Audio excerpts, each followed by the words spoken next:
Nako, heto na po mga kabayan, paktay na, gumanti na. Heto na, grabe to. Breaking news, Jinggoy kumanta na. Erwin Tulfo, yari dito ha. Rapi, nagulantang. Ay nako, yan po ang ating aalamin mga kabayan sa video ito. Pero bago po natin simulan yan mga kabayan, palike naman po ng video ito, malaking tulong po yan. Maraming salamat po. At eto nga mga kabayan, bago po natin i-play yung video, eto pasadahan po muna natin itong mga nagte-trending na balita dito po sa social media.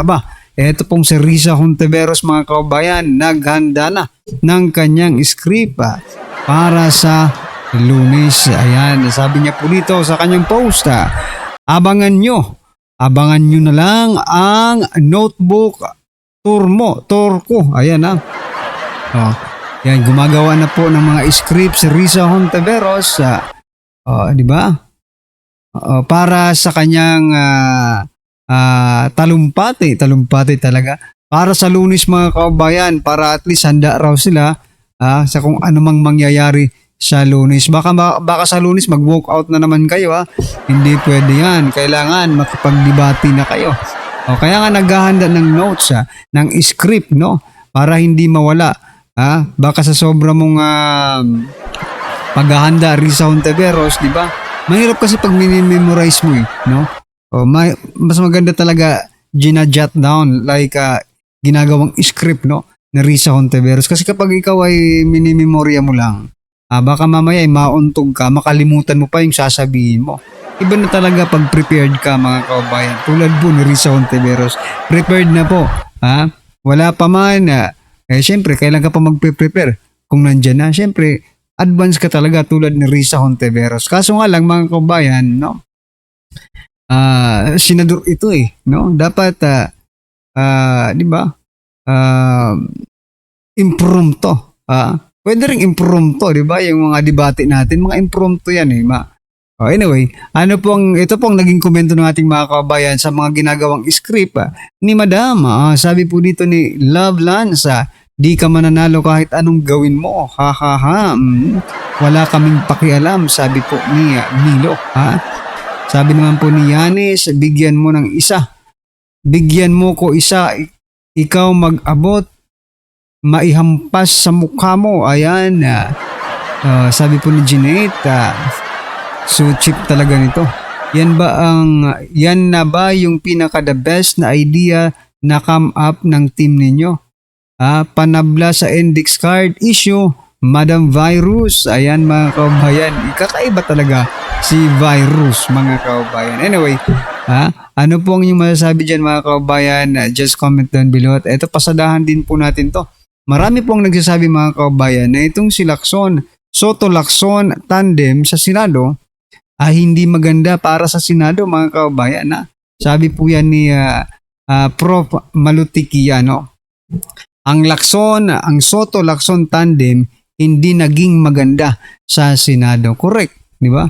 Tapos ngayon sasabihin na ibangon natin ang dignidad. Kayo pong dalawa kayo pong dahilan kung bakit nawalan ng dignidad ang institusyon ng Senado, di ba? Pinalalabas kasi nila ngayon mga kababayan na ang dahilan kung bakit wala na daw tiwala ang taong bayan sa Senado ay ang pagpapalit liderato from Soto to SP Cayetano. Mali, no? Nagkaroon nga po ng tiwala ang taong bayan ngayon sa pamumuno ni SP Cayetano. Bakit? Ngayon iniimbestigahan na po, mag-iimbestiga na po, no? Nagpe-prepare na po sila sa July 4, no? June 4 o July 4 mga kababayan.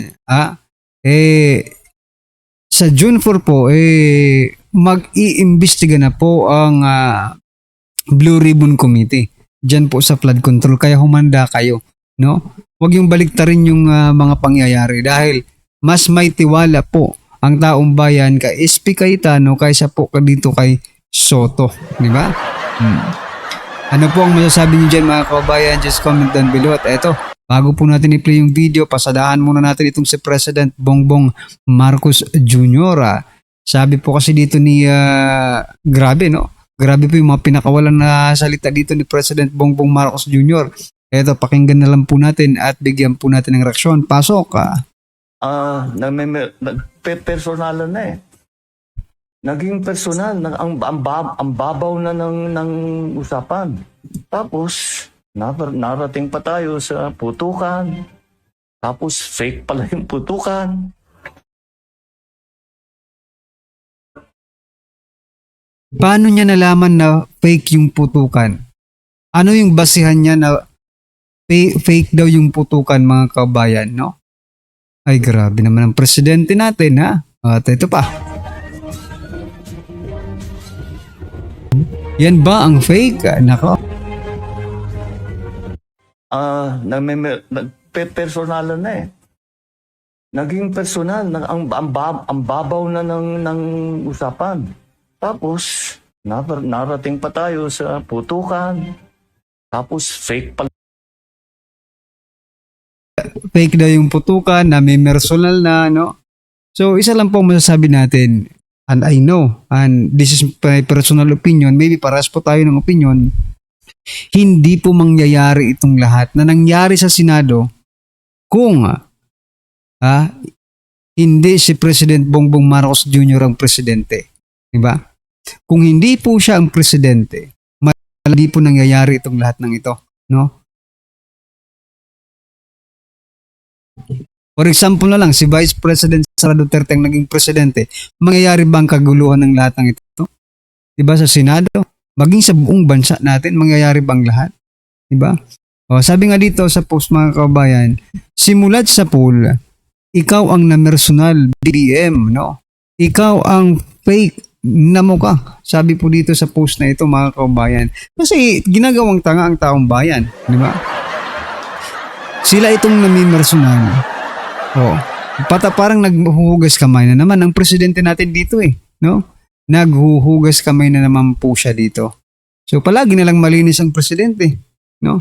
Sa sobrang linis, sa sobrang linis po ng presidente, parang nakikita natin talagang wala na yatang presidente dito sa Pilipinas.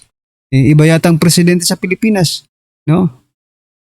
Iba kasi yung sinasabi nila sa ginagawa nila, mga kaubayan. Anyway, eto, si Ben Dalo, sabi niya po dito, I believe, no? Sabi niya, I believe change of leadership is the only way to restore the dignity of the Senate. We wasted our time trying to protect Bato de la Rosa. Hindi ka naman kasama sa nagprotekta kay Senator Bato de la Rosa, bakit ka makikisama? Diba? Bakit sasabi mong we wasted our time? Hindi mo po protektahan. Ni katiting na pagprotekta sa kapwa ninyo senador, hindi nyo ginawa. Kaya wag mong sabihin na protektahan nyo si Senator De La Rosa, no? Sabi niya, we attack. Where we attack, no? Na-attack ba tayo?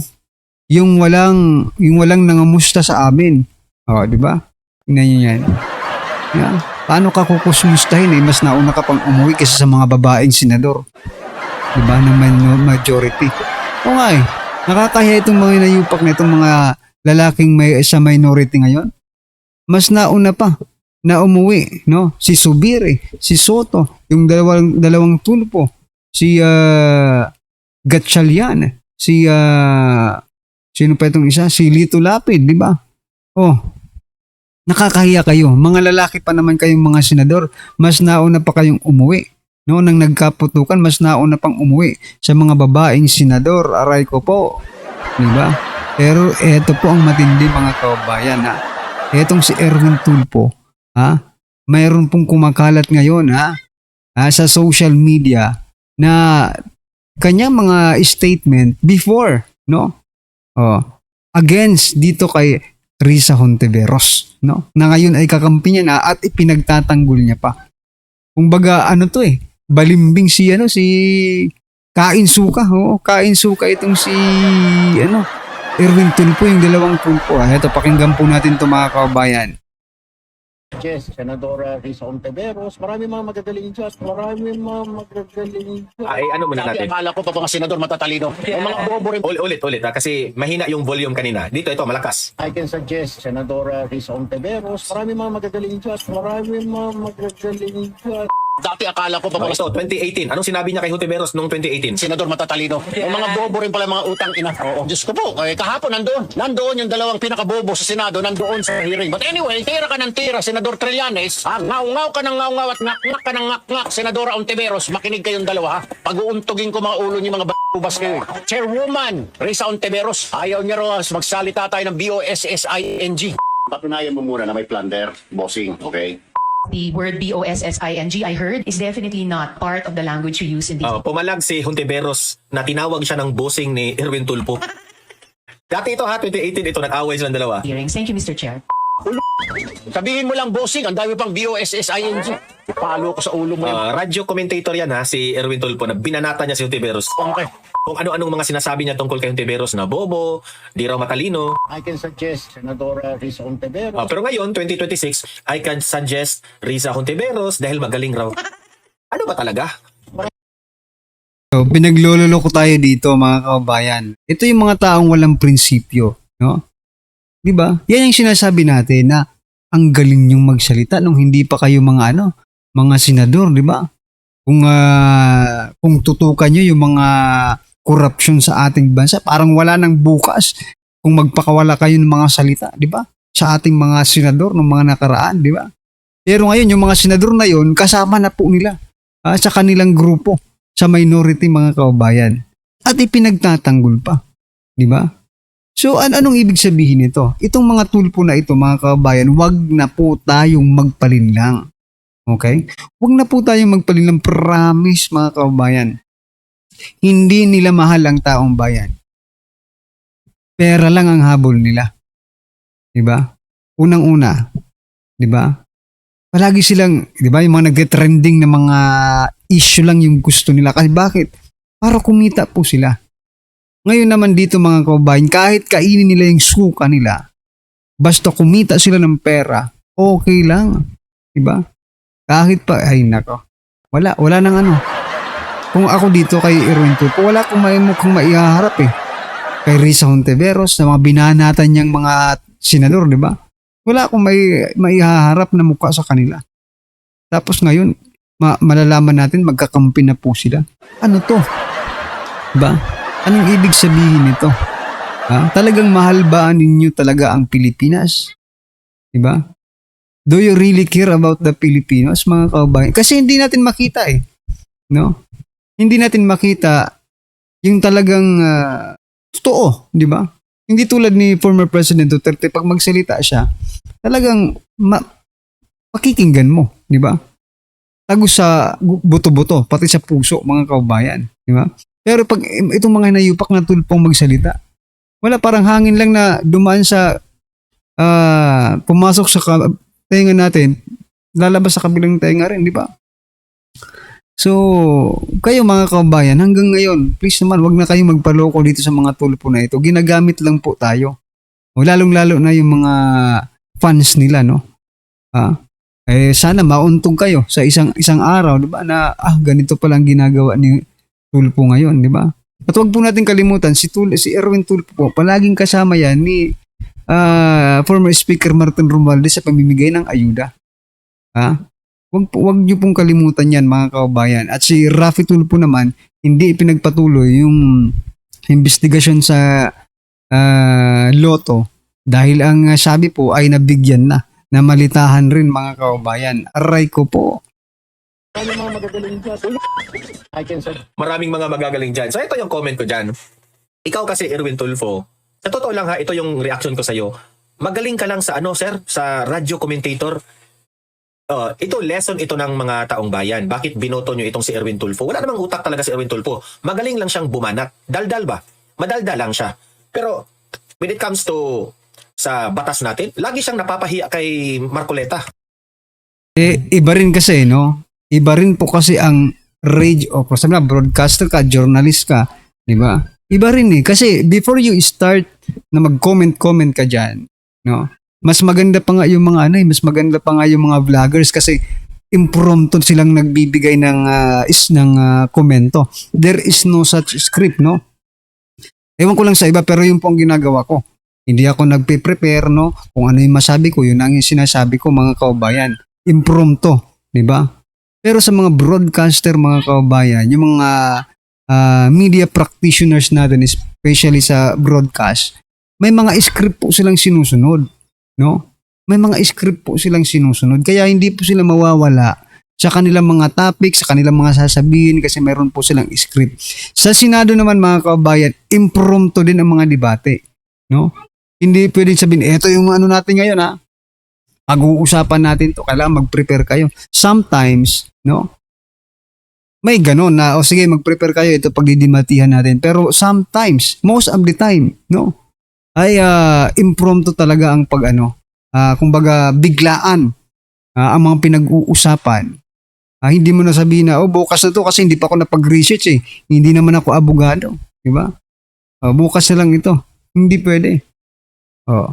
Kung mga ob yung staff mo, wala na. Hindi ka na makasagot kay Senator Dante Marcoleta. Diba? Anyway, ano po ang inyong opinion dyan, mga kababayan? Just comment down below at syempre huwag pong kalimutang i-like ang video ito. Malaking tulong po yan. Maraming salamat po.